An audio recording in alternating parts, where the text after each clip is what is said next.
Hello, welcome to Amir Shakil 5858. I am Amir Budnan. Following headlines have been reported by European, Asian, African, Australian news channels and AP, AFP and Reuters news agencies. Now the headlines. Beirut, Lebanon, rocked by Israeli bombing, killing many people. In West Bank, 18 Palestinians killed. Japanese Prime Minister Ishiba. North Korea warning. A woman died and 2 men shot in Australia. Government crackdown in Ghana, Africa. European Union advice to its citizens. Now please watch the channels.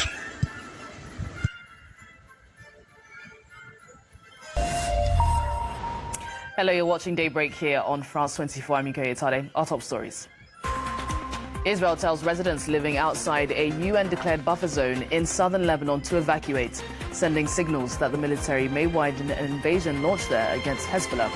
Meanwhile, Israeli forces strike around 200 Hezbollah targets across Lebanon on Thursday. Iran's Supreme Leader Ayatollah Ali Khamenei gears up to lead Friday prayers and deliver a public sermon for the first time in 5 years. It comes as the country awaits possible retaliation strikes from Israel days after it launched a barrage of missiles against the country. Donald Trump is not fit to lead, declares Republican and former Wyoming Representative Liz Cheney, as she throws her support behind Vice President Kamala Harris just over a month before the U.S. election.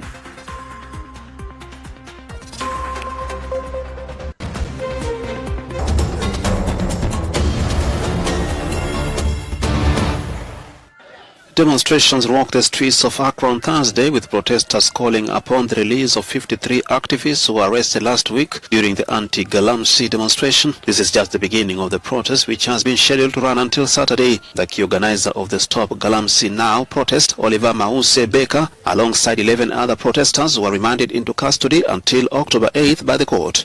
Reports indicate that Oliver is ill despite being The UK agreed Thursday to hand sovereignty of the long-contested Chagos Island, an archipelago of more than 60 islands in the Indian Ocean, to Mauritius, in a deal to secure the future of a strategically important UK-US military base. An organization supporting the rights of Chagos Islanders praised the decision. Finally, England has admitted his past mistakes. Chagos and we have been fighting and struggled for a long time. If not for the late Prime Minister, Sir Anirudh Jagannath, who went and put the case into court, then we would still be struggling by ourselves. And what saddened me about it is that most of our grandparents, families, they are not here to see this day. The agreement also paves the way for the potential return of the few people still alive who were forcibly displaced from their homes on the islands decades ago. I believe that as a community, the Mauritian government will at some point meet with the Chagosian and discuss about it, how we can move forward with this and how he can help us resettle everywhere on the island. And he would be able to know what will be best option for the Chagosian. The Chagos Islands, which conjures up images of paradise with their lush vegetation and long stretches of white sandy beaches, have been at the heart of what Britain called the British Indian Ocean Territory since 1965, when they were siphoned away from Mauritius, a former colony.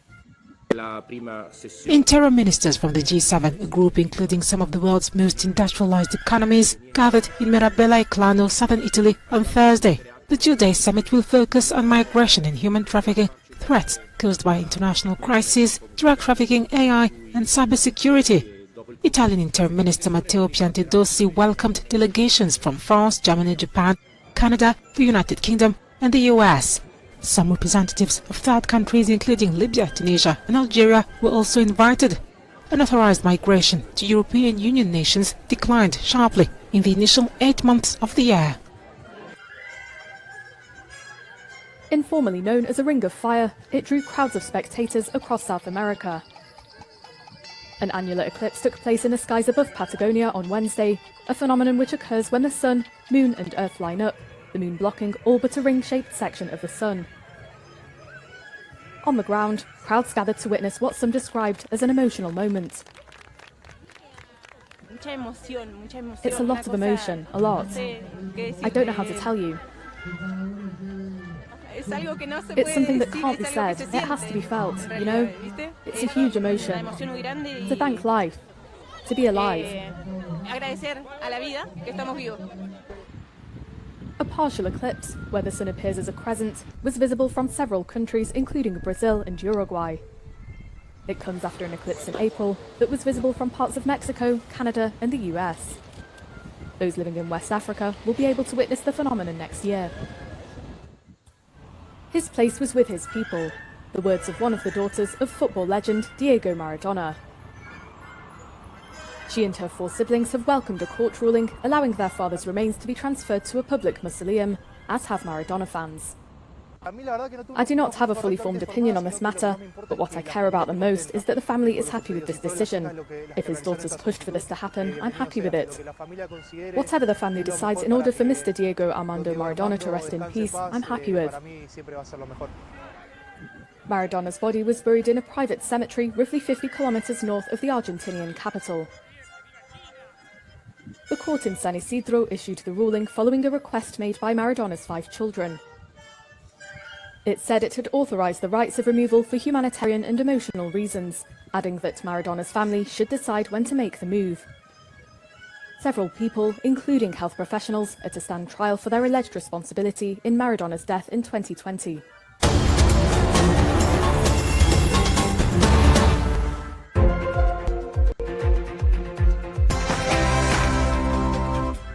Good morning. Sir Keir Starmer is set to give sovereignty of the Chagos Islands to Mauritius. Ending over 200 years of British rule over the territory, sparking fears Gibraltar and the Falklands could be next. Well, Boris Johnson gave his reaction to GB News.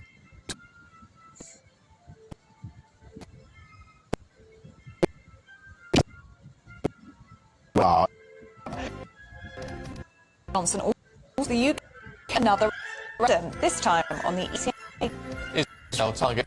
It's been a huge debate. 20 events online. Do you miss freedom? With a friend, Prince Siso in Lesotho. It's first visit in 6 years, but it would seem that Meghan is again left behind.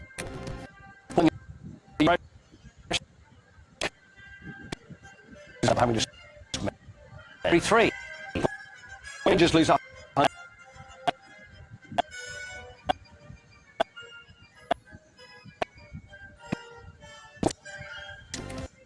Fine as far as the weather is concerned for many of us, although not for everyone. More unsettled Atlantic weather is starting to in areas. I'll have the full details in the forecast coming up soon. It's just gone 8 o'clock. I'm Stephen Dixon. I'm Ellie Costello, and this is GB News Breakfast.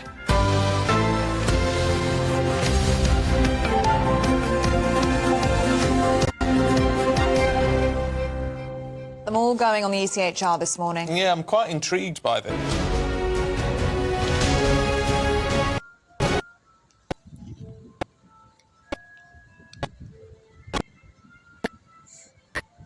Conditions, rotten and sky, current fire.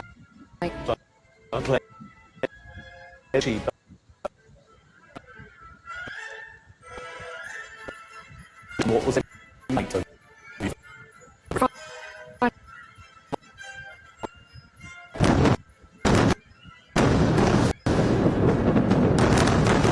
Airstrikes hit close to Beirut's international airport near Hezbollah's stronghold in southern Lebanon. Reports of 18 Palestinians killed in an airstrike in the West Bank. The Israeli military say they targeted a Hamas command.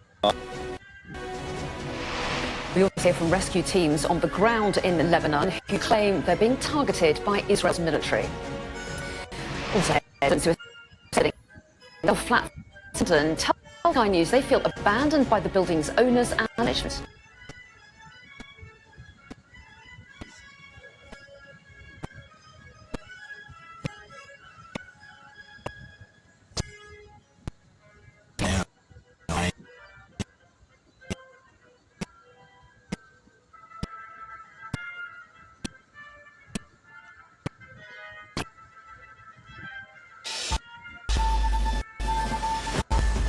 Israel bombed He roads out of Lebanon while Canberra again urges Australia to leave.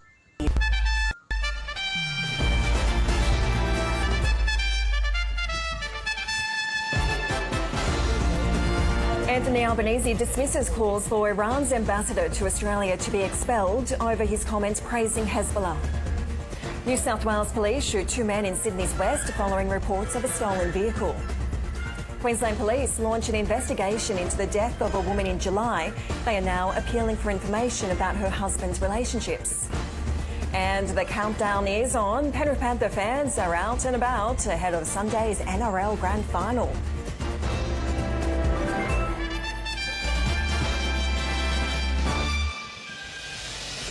Hello and welcome to ABC News. I'm Meredith Sheehan. Israel is stepping up its campaign against Hezbollah in Lebanon as the military signals it could widen its ground invasion.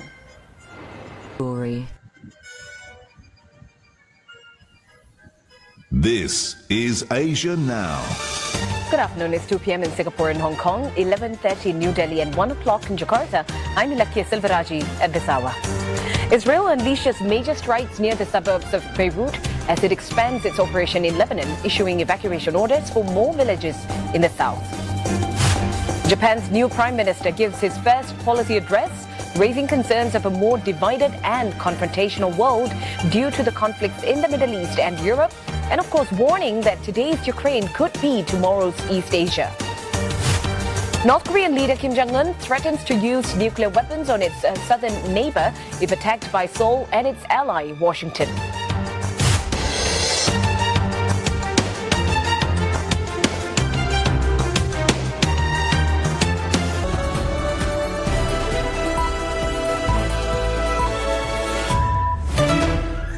This is DW News coming to you live from Berlin. Iran's foreign minister arrives in Beirut hours after Israeli airstrikes there target officials of Tehran-backed Hezbollah. Media reports say the attack aimed to kill the presumed successor of Hassan Nasrallah, the militant group's leader, who was killed in a similar attack last week. Also coming up, dozens drowned as an overcrowded ferry capsizes in the Democratic Republic of Congo. Rescue workers are still searching for bodies. And electric vehicles that could spark a trade war. The European Union aims to stop cheap Chinese EVs from flooding its car markets with a proposed tariff hike.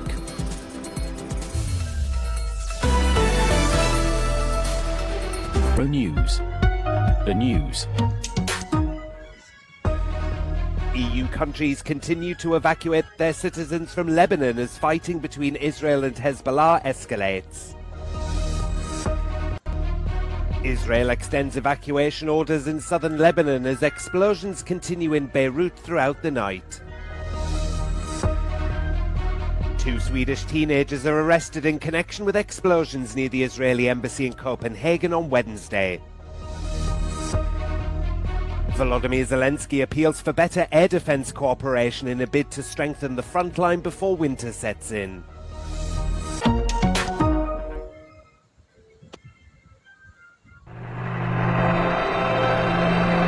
A prisoner. Bedlam.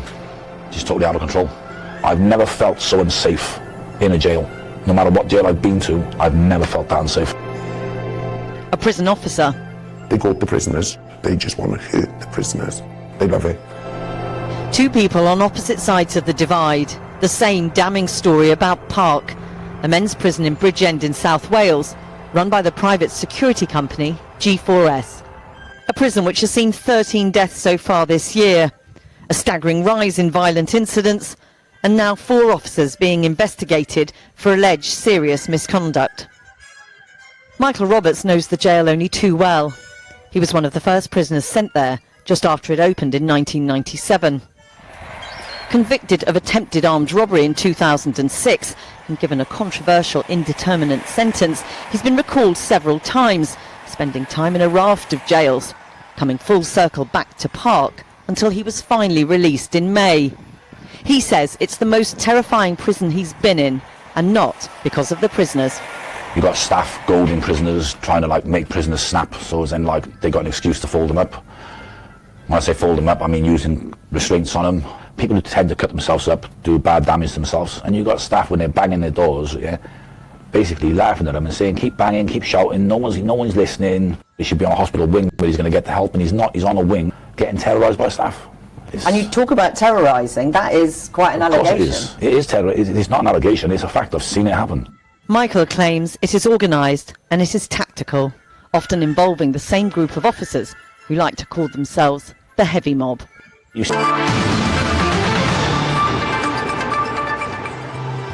Hello, welcome to TRT World. This is the News Hour, live with me, Hazem Sika. Coming up in the next 60 minutes, the Lebanese capital is rocked by massive explosions in wave after wave of Israeli attacks through the early hours of Friday. One near Beirut's international airport. There are reports that the main target was Hezbollah's potential new leader. Israel's military has also ordered residents to evacuate new areas, including a hospital. Plus, at least 18 Palestinians have been killed in Israeli airstrikes in Tulkarm in the occupied West Bank, the deadliest in the region in over 20 years. Israel says a Hamas commander was killed in the strike. We'll be live from the scene. Also on the program, overnight Israeli airstrikes on Gaza have killed at least 4 people. Palestine's health ministry saying the death toll is closing in on the 42,000 mark, with most of the residences, farmland and civilian infrastructure destroyed. As China prepared to celebrate its Golden Week holiday and mark the 75th anniversary of the People's Republic, the ruling Communist Party rolled out a raft of measures aimed at boosting its ailing economy. We'll have those stories plus the latest business and sports news coming up.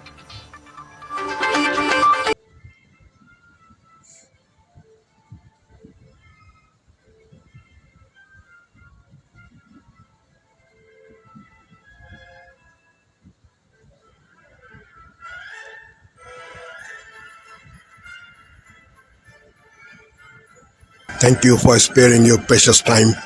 This is Amir Shakil. Have a good life. Bye-bye.